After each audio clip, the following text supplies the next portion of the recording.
ನಮಸ್ಕಾರ ವೀಕ್ಷಕರೇ, ಕಲರ್ಸ್ ಕನ್ನಡದಲ್ಲಿ ಪ್ರಸಾರವಾಗುತ್ತಿರುವ ಮುದ್ದು ಸೊಸೆ ಸೀರಿಯಲ್. ಈ ಸೀರಿಯಲ್ನಲ್ಲಿ ವಿದ್ಯಾ ಪಾತ್ರವನ್ನು ನಿರ್ವಹಿಸ್ತಾ ಇರುವ ನಟಿಯ ನಿಜ ಜೀವನ ಹೇಗಿದೆ, ಇವರ ನಿಜವಾದ ಹೆಸರು, ವಯಸ್ಸು, ವಿದ್ಯಾಭ್ಯಾಸ, ಹೀಗೆ ಹಲವಾರು ವಿಷಯಗಳ ಬಗ್ಗೆ ಈ ವಿಡಿಯೋದಲ್ಲಿ ತಿಳಿಸ್ಕೊಡ್ತೀನಿ. ಸೊ ವಿಡಿಯೋವನ್ನು ಸ್ಕಿಪ್ ಮಾಡದೆ ಪೂರ್ತಿಯಾಗಿ ನೋಡಿ. ಹಾಗೇನೆ ನಿಮಗೂ ಕೂಡ ಮುದ್ದು ಸೊಸೆ ಸೀರಿಯಲ್ ಇಷ್ಟ ಆಗ್ತಿದೆ ಅಂದರೆ ತಪ್ಪದೇ ವಿಡಿಯೋಗೆ ಒಂದು ಲೈಕ್ ಕೊಟ್ಟು ನಮ್ಮ ಚಾನಲನ್ನು ಸಬ್ಸ್ಕ್ರೈಬ್ ಮಾಡಿ.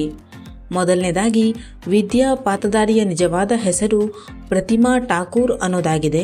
ಇನ್ನು ಇವರ ಬರ್ತ್ ಪ್ಲೇಸ್ ನೋಡೋದಾದರೆ ಇವರು ಹುಟ್ಟಿ ಬೆಳೆದದ್ದೆಲ್ಲ ಬೆಂಗಳೂರಿನಲ್ಲಿ. ಎಟ್ ಪ್ರೆಸೆಂಟಲ್ಲಿ ಕೂಡ ಇವರು ಬೆಂಗಳೂರಿನಲ್ಲಿನೇ ಇದ್ದಾರೆ. ಇನ್ನು ಇವರ ಪ್ರೊಫೆಷನ್ ನೋಡೋದಾದರೆ ಇವರು ಆಕ್ಟ್ರೆಸ್ ಹಾಗೇನೆ ಡ್ಯಾನ್ಸರ್. ಇನ್ನು ಇವರ ಎಜುಕೇಷನ್ ನೋಡೋದಾದರೆ ಇವರು PUC ವರೆಗೂ ಓದಿದ್ದಾರೆ. ಇನ್ನು ಇವರ ಮೊದಲ ಸೀರಿಯಲ್ ಕಲರ್ಸ್ ಕನ್ನಡದಲ್ಲಿ ಪ್ರಸಾರವಾಗಿದ್ದಂತಹ ದೊರೆಸಾನಿ ಸೀರಿಯಲ್. ಈ ಸೀರಿಯಲ್ನ ಬಳಿಕ ಇವರು ಅಂತರಪಟ ಸೀರಿಯಲ್ನಲ್ಲಿ ನಟಿಸಿದ್ದಾರೆ. ಇನ್ನು ಇವರು ಕನ್ನಡ ಮಾತ್ರವಲ್ಲದೆ ತೆಲುಗಿನ ಜೆಮಿನಿ ವಾಹಿನಿಯ ಶಿವಾಂಗಿ ಎನ್ನುವಂತಹ ಸೀರಿಯಲ್ನಲ್ಲಿ ನಾಯಕಿಯಾಗಿ ನಟಿಸುತ್ತಿದ್ದಾರೆ. ಇನ್ನು ಇವರ ಮೆರಿಟಲ್ ಸ್ಟೇಟಸ್ ಸಿಂಗಲ್. ಇನ್ನು ಇವರ ವಯಸ್ಸನ್ನು ನೋಡೋದಾದರೆ ಇವರಿಗೆ ಈಗ 20 ವರ್ಷ ವಯಸ್ಸು. ನಟಿ ಪ್ರತಿಮಾ ಅವರ ಫ್ಯಾಮಿಲಿ. ನಟಿ ಪ್ರತಿಮಾ ಅವರ ತಂದೆ ಹಾಗೂ ತಾಯಿ.